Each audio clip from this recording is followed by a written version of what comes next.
Okay so आज हमें करना है हमारा question number 7th one and हम स्टार्ट करें यार उससे पहले वीडियो को लाइक तो कर लो और अगर एंडिंग तक लग रहा है कि थोड़ा सा बेनिफिशियल है तो अपने फ्रेंड के साथ शेयर जरूर कर लेना। अच्छा देखो ये हमने ऑलरेडी ऑफलाइन लेक्चर्स में या फिर ऑनलाइन लेक्चर में कंप्लीट किया था। सो इसको वापस करेंगे हम पूरी तरह से, ध्यान देना।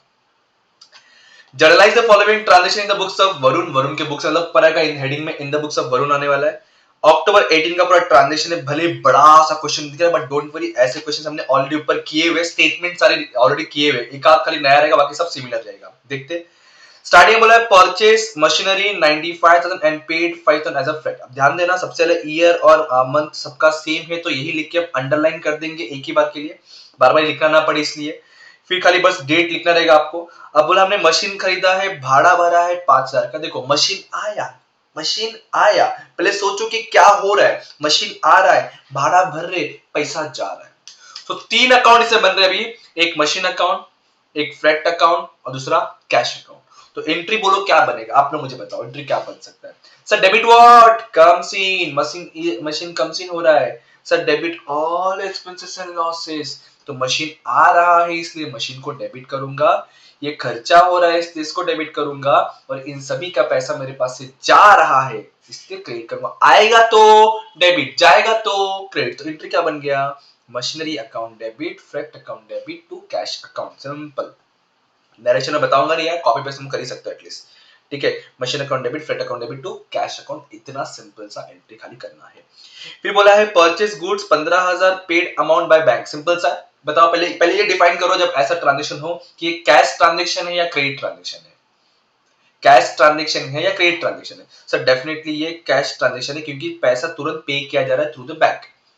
सो यस सर, हमने खरीदा तो परचेस अपना एक्सपेंसेस हो गया तो परचेस को डेबिट करेंगे, और पैसा जा भी रहा है तो पैसे को क्रेडिट करूंगा, बट यहाँ पे बैंक से जाएगा आपका इसलिए बैंक क्रेडिट में। तो एंट्री बोलो क्या बनेगा, एंट्री बोलो, बोलो बोलो। Sir purchase account debit to bank account, क्या purchase account debit to bank, repeat करो क्या, purchase account debit to bank account, check कर ले देखो। ओके, फिर उसके बाद आपका purchase laptop from Nagesh and company worth ₹1,80,000, 18% GST आया है। तो फर्स्ट थिंग देखो, नॉर्मल समझो, अब यहाँ पे आप गलती से परचेस नहीं लिखना, क्योंकि परचेस या सेल्स वर्ड हम तभी यूज करते हैं जब कभी गुड्स को परचेस या गुड्स को सोल्ड करेंगे। यहाँ पे लैपटॉप परचेस किया, लैपटॉप मतलब एक असेट्स होता है, और जब असेट्स खरीदते बेचते तो उस असेट का नाम लिखते, परचेस सेल्स वर्ड यूज नहीं करते, इन चीज को याद रखना। तो यहाँ पे एंट्री क्या बनेगा, लैपटॉप अकाउंट डेबिट डेफिनेटली होगा। जीएसटी भी इस बार है तो जहां जहां जो असेट्स आ रहा है उस असेट के साथ में जीएसटी होगा। जीएसटी दो टाइप के लिए, कौन कौन से, इनपुट सीजीएसटी, इनपुट एसजीएसटी। जब डेबिट में होता है तो इनपुट होता है, क्रेडिट में आएगा तो आउटपुट होता है, परचेस रहेगा तो इनपुट, सेल रहेगा तो आउटपुट। तो इनपुट हो गया। अब पहले ये डिफाइन करो कि कैश ट्रांजैक्शन है क्रेडिट ट्रांजैक्शन है। सर कहीं बोला नहीं है पेड कर रहा है, कैश है, बैंक है, कुछ नहीं बोला है, और ऊपर से नाम भी दिया है। So we assume it's a credit transaction, मतलब हमने खरीदा, पेमेंट नहीं किया है, तो जिसको पेमेंट करने वाला सामने वाले पार्टी का नाम आएगा। तो बोलो एंट्री क्या बनेगा, परचेस अकाउंट नहीं बनेगा, ध्यान देना क्या बनेगा, laptop account debit, CGST account debit, SGST account debit to Nagesh. 18% total GST है तो सीजीएसटी एसजीएसटी 9% निकलेगा किसके ऊपर, 1,80,000 के ऊपर। देखो कुछ इस तरीके से डन। ये पूरे आंसर का पीडीएफ, मैंने कहा था 10 सम करवाऊंगा, 10 सम जैसे ही पूरा खत्म हो जाएगा इसका पूरा आंसर का पीडीएफ हमारे ऐप में अवेलेबल हो जाएगा। ऐप कौन सा है, विजनरी कॉमर्स एकेडमी, इसका लिंक मैं डिस्क्रिप्शन दूंगा, आप चाहे तो प्ले स्टोर पे जाकर डाउनलोड कर सकते हो। विजनरी कॉमर्स एकेडमी सर्च कर दोगे, वहां मिल जाएगा आपको। उसके लेफ्ट हैंड साइड में स्टडी मटेरियल का टैब रहेगा, स्टडी मटेरियल टैब में फ्री ऑफ कॉस्ट को मिल जाएगा, कुछ पे करने की जरूरत नहीं वहां पे for the 11th standard.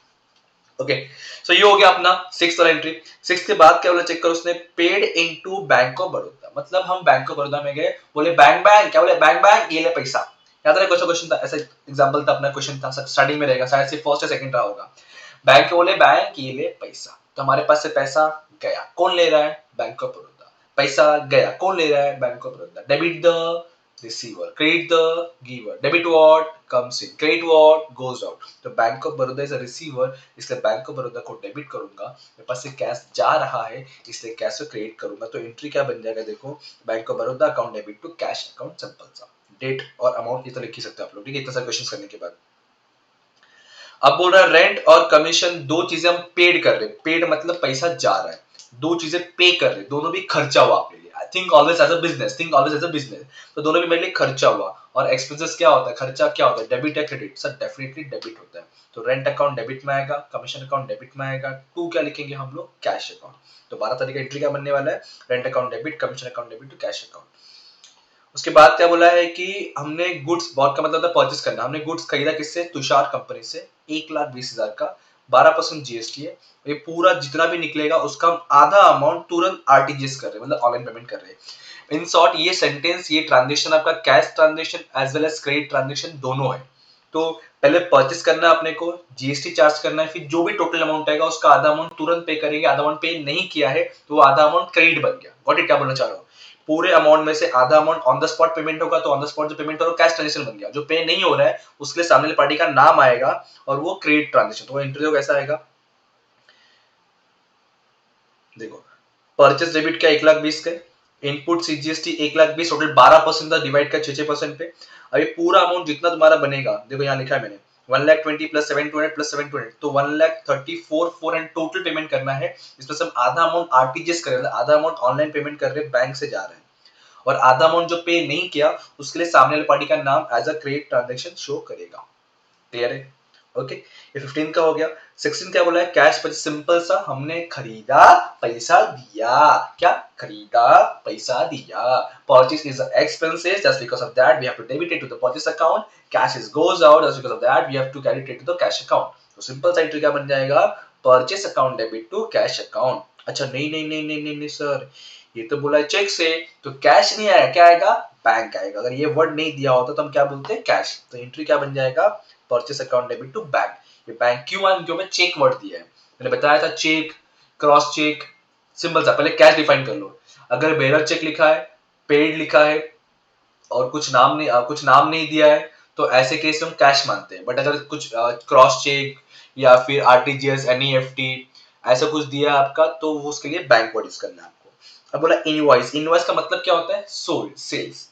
Invoice किया किसको, सतीश को हमने बेचा है, सोल्ड किया है, कितने का, 80,000 का, लेकिन साथ में 12% जीएसटी भी है और सारा अमाउंट हमें चेक से मिल रहा है, पूरा मिल जा रहा है। तो पहली बात तो पैसा आ रहा है, कहाँ आ रहा है, बैंक में आ रहा है, इसलिए हम करेंगे बैंक को डेबिट। क्या करेंगे, बैंक को डेबिट। और सेल्स हमारा इनकम हो रहा है, साथ में जीएसटी भी है, टोटल 12% जीएसटी है, 12 को 2 पार्ट में डिवाइड करेंगे 6% करके, जो भी अमाउंट निकलेगा पूरा अमाउंट हमें बैंक में मिल रहा है as a bank, so cheque से मिल रहा है, तो इसलिए बैंक आ जाएगा आपका। ठीक है, टेलीफोन चार्ज पे कर रहे हैं, टेलीफोन एक्सपेंसेस एक तरह का सा खर्चा है, एक्सपेंसेस है, एक्सपेंसेस सर डेबिट होता है, तो टेलीफोन एक्सपेंसेस को डेबिट करेंगे, पैसा जा रहा है इसलिए कैश को क्रेडिट करेंगे। तो एंट्री क्या बन जाएगा, telephone expenses account debit to cash account, done. उसके बाद क्या बोल रही है, इधर का, हाँ, वर्षा परचेस की, वर्षा ने परचेस किया है फ्रॉम अस, समझो इस कॉन्सेप्ट को, वर्षा ने हमसे खरीदा है, मतलब हमने क्या क्या रहेगा, बेचा रहेगा। गॉट, समझो कॉन्सेप्ट, समझो, गुमराह कर रहा है, गुमराह होने का नहीं रे।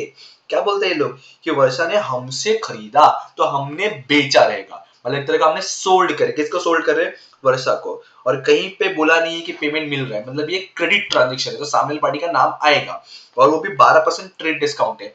ट्रेड डिस्काउंट लिखना नहीं होता बट कैलकुलेशन करना होता है। तो एंट्री क्या बनेगा, Varsha account debit to sales account. क्या आएगा, Varsha account debit to sales account. देखो Varsha account debit to sales account, total amount आपका जो भी अमाउंट था उसके ऊपर 12% ट्रेड डिस्काउंट आता है, 10,800, मतलब था 90,000 का चीज, बट 10,800 का डिस्काउंट मिल गया, तो पे कितना करना, मतलब मिलेगा कितना अपने इंस्टीट्यूट जाके, सिर्फ 79,200 रुपीस मिलने वाला है, मिल नहीं रहा है, मिलने वाला है, सामने वाले पार्टी का नाम आ गया। अगर यही मिल गया होता तो वर्षा के जगह पे कैश आता। अब क्या बोला इसने कि परचेस किया हमने अभिजीत सन से 18%, बहुत बहुत नॉर्मल क्वेश्चन है यार। Purchase account debit, input CGST debit, input SGST debit, और यहाँ पे कैश नहीं है, उधारी है, इसलिए टू अभिजीत एंड सन्स आएगा। चलिए डन, डन बॉस, सिंपल तरीका था। फिर उसके बाद क्या बोला है कि पे टू अभिजीत, अच्छा जो अभिजीत को जितना पे करना था ना अपने को, अब उसके ऊपर 10% पे डिस्काउंट करके पे करेंगे, कंफ्यूज होगा, रॉन्ग होगा, ध्यान दो, यहाँ पे गड़बड़ हो सकता है इसमें। चेक से पे करेंगे, पहली बात तो हमारे पास से पैसा जा रहा है, कौन ले रहा है हमसे, अभिजीत। तो देखो Abhijit is the receiver of money, so इसलिए अभिजीत को डेबिट करूंगा। अब मुझे क्या डिस्काउंट मिल रहा है, सोचो ना, मैं पे करना था, मुझे 10% पे कम पे करना पड़ेगा, 10% कम पे करना पड़ेगा, तो जो डिस्काउंट मिल रहा है फायदा हुआ कि नुकसान हुआ, डेफिनेटली फायदा हुआ। फायदा डेबिट में आता है, क्रेडिट में आता है, sir debit all expenses and losses, credit all income and gain, तो फायदा क्रेडिट में आता है। सो एंट्री क्या बनेगा, पहले इसका समझो एंट्री कि सर पे कर रहे, किसको पे करे, अभिजीत, तो Abhijit account debit to bank account to discount account. Amount कैसे निकलेगा, ध्यान देना, बहुत ध्यान देना। पहले चेक करो कि अभिजीत को कितना पे करना बाकी था, तो देखो यहां दिख रहा है अभिजीत को 1,77,000 पे करना बाकी था। अब पहले डिस्काउंट निकालो, डिस्काउंट इस अमाउंट पे नहीं निकलेगा, मैंने क्वेश्चन बताया था आपको, डिस्काउंट हमेशा जो निकलता है एक्चुअल परचेस और सेल्स पे निकलता है, मतलब इसके ऊपर निकलेगा, जीएसटी के ऊपर कभी डिस्काउंट नहीं होता। तो 1,50,000 के ऊपर 10% डिस्काउंट कितना बन गया आपका, लिखा नहीं मैंने यहाँ पे, कुछ गड़बड़ किया है, एक मिनट।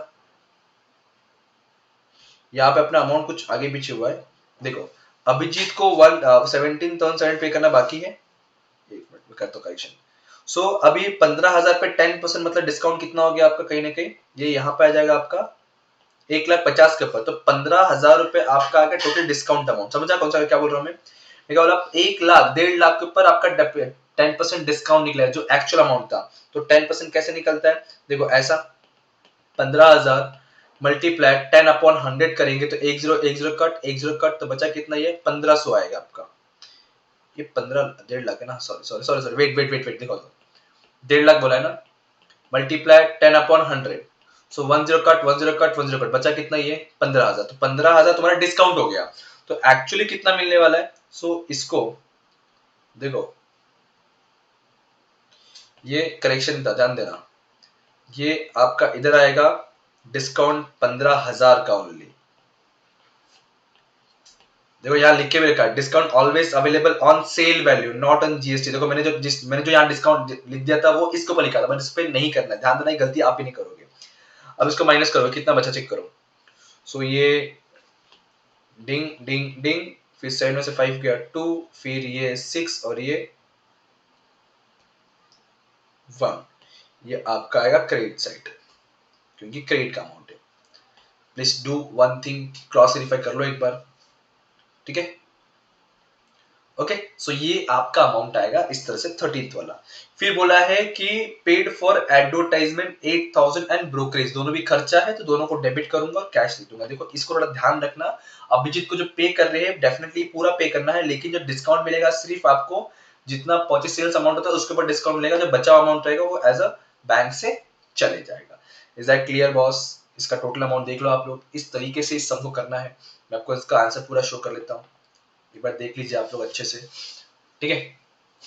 कोई क्वेरी रहा, कोई क्वेश्चन रहा तो आपके सामने सुनील सर का नंबर डिस्प्ले हो रहा है, मतलब मेरा नंबर, आप मुझसे कांटेक्ट करके अपने डाउट को क्लियर कर सकते हो। वीडियो पॉज करके लिखते चलो, अच्छा रहेगा आप लोगों के लिए। डन। सो ये हो गया हमारा क्वेश्चन 7। नेक्स्ट वीडियो मिलेंगे क्वेश्चन 8 के लिए, तब तक पढ़ते रहो, आगे बढ़ते रहो, सुनील सर को याद करते रहो। Thank you so much, bye bye, जय हिंद दोस्तों।